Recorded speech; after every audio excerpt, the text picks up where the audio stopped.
अगर आपने अभी तक हमारा चैनल सब्सक्राइब नहीं किया तो अभी सब्सक्राइब करें और बेल आइकॉन को क्लिक करके हमारी लेटेस्ट वीडियोस के बारे में अपडेट जानें।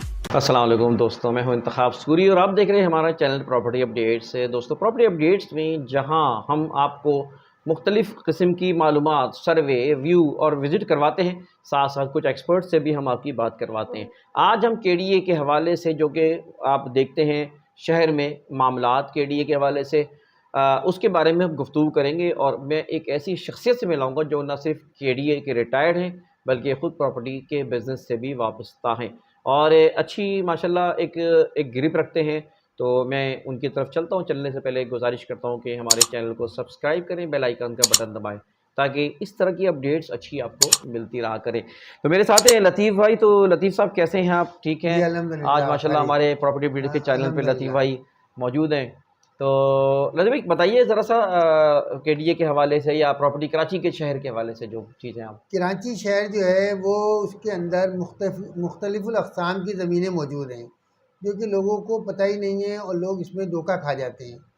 एक ज़मीन तो बोर्ड ऑफ रेवेन्यू की है, दूसरी ज़मीन रेलवे की है, तीसरी ज़मीन केपीटी की है, तीसरी ज़मीन सर्वे लैंड है, चौथी पाँचवीं ज़मीन जो है 30 साल लीज़ की है, छठी ज़मीन जो है नेवी की है, सातवीं ज़मीन जो है वो जनाब वाला कंटोनमेंट बोर्ड की है।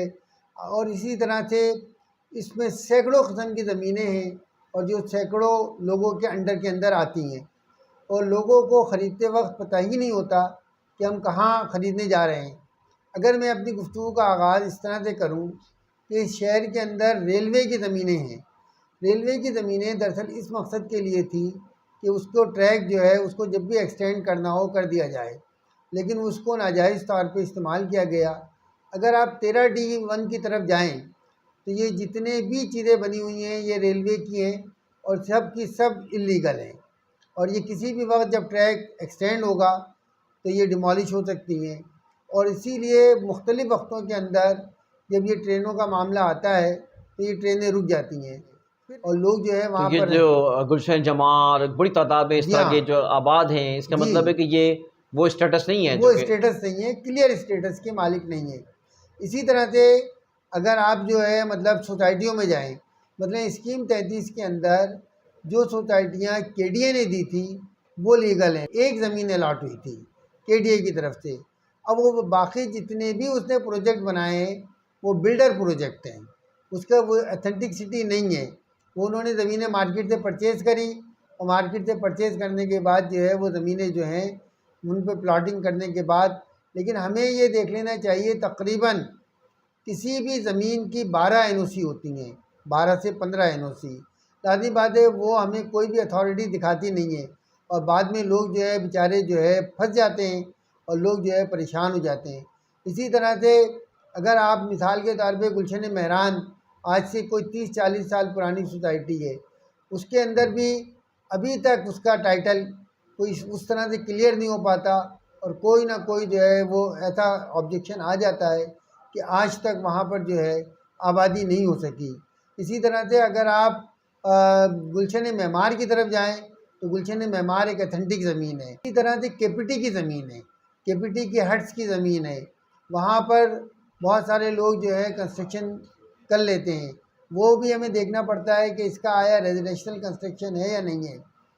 फिर जो केडीए बोर्ड ऑफ रेवेन्यू से ज़मीन लेता है वो इंस्टॉलमेंट के ऊपर लेता है और अगर उसकी इंस्टॉलमेंट पेमेंट नहीं होती तो उसकी ज़मीन की जो है हैसियत बहाल नहीं होती और वो जो है सबलीज़ नहीं हो पाती और आखिर तक जो है काफ़ी अरसे के बाद वो बिल्कुल जो है लोग रहने लग जाते हैं और वो लेकिन किसी भी वक्त, जैसे अभी इस साल कोई ऐसी माजी के अंदर नस्ला टावर टूट गया। कोई भी ये नहीं कह सकता था कि नस्ला टावर जो है वो इलीगल होगा, लेकिन नस्ला टावर की ज़मीन का एक हिस्सा इलीगल था जिसकी बुनियाद पर नस्ला टावर टूट गया और बेचारे जो भी लोग थे वो इफ़ेक्टिव हो गए। इसी तरह से जब हम कोई फ्लैट बुक कराते हैं तो हमें ये देखना चाहिए कि वो फ्लैट जो है उसकी ज़मीन का टाइटल क्या है। कुछ केडीए के एफएल हैं, कुछ केएमसी के एफएल हैं, कुछ रेलवे की ज़मीन के ऊपर एफएल बनी हुई हैं। अगर आप 13D1 की तरफ जाएँ तो आपको बड़े बड़े प्रोजेक्ट नज़र आएंगे जो बने हुए हैं, लेकिन वो उनकी सब लीज़ें नहीं हैं, वो करोड़ों रुपए के प्रोजेक्ट हैं। लेकिन उनकी कोई सबलीज आपको नहीं देगा। वो बिल्डर ट्रांसफ़र है और बिल्डर कमाते हैं। इसी तरह से कच्ची आबादी हमारे यहाँ एक बहुत बड़ी माफिया है। लाजमी बात है, लोग जो है वहाँ पर नदी के किनारे या दीगर किनारों पर जो है आबाद होने शुरू हो जाते हैं। उसके बाद वो इतनी ज़्यादा बढ़ जाती है कि जनाब अब हुकूमत सिंध को या दीगर हुकूमतों को कच्ची आबादी डेवलपमेंट अथॉरिटी बनानी पड़ी। और लाजमी बात है, उसकी भी अथेंटिसिटी नहीं होती। कच्ची आबादी डेवलपमेंट अथॉरिटी की अलग लीज़ है, KDA की अलग लीज़ है। और फिर लोग जो है लाजमी बात है वो फिर अभी अगर आपने देखा हो गुज्जर नाला, जब गुज्जर नाला एक्सटेंड होने लगा तो जनाब काफ़ी बड़ी तादाद के अंदर उसके दोनों तरफ, क्योंकि 100 फीट की रोडें बननी है, बीच में 150 फीट का नाला बनना है, तो कितनी ज़मीनें जो है टूट गई, मस्जिदें भी शहीद हो गई। अब लेकिन लोगों को इस बात की पता ही नहीं थी। बहुत सारे लोगों ने ख़रीदी, परचेज़ करी मार्केट से, और वो जो है बिल्कुल जो है वो ज़मीन पे आ गए।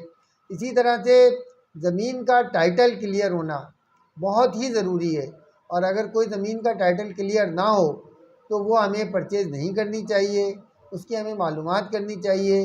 लोगों की पूरी उम्र की जमा पूंजी होती है जो बेचारी जो है राख का ढेर बन जाती है। और जब हम कोई फ्लैट बिलखुसूस बुक कराएं तो उसकी 12 NOC हम ज़रूर देखें कि आया जिन जिन मुतल्लिक़ा इदारों से NOCs होनी है वो NOC मौजूद हैं या नहीं है, तो इंशाअल्लाह ताला हमारे पैसे जो है तबाह व बर्बाद होने से बच जाएंगे।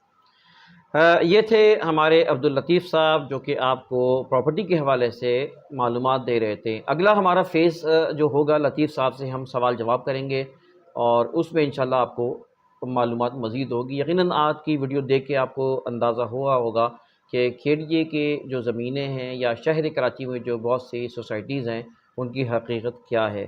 साथ रहिए, वीडियो को लाइक करें, शेयर करें, कमेंट करें। इंशाल्लाह अगली वीडियो में फिर मुलाकात होगी लतीफ़ भाई के साथ। इंतखाब सूरी लतीफ़ साहब को इजाज़त दीजिए। अल्लाह हाफ़िज़।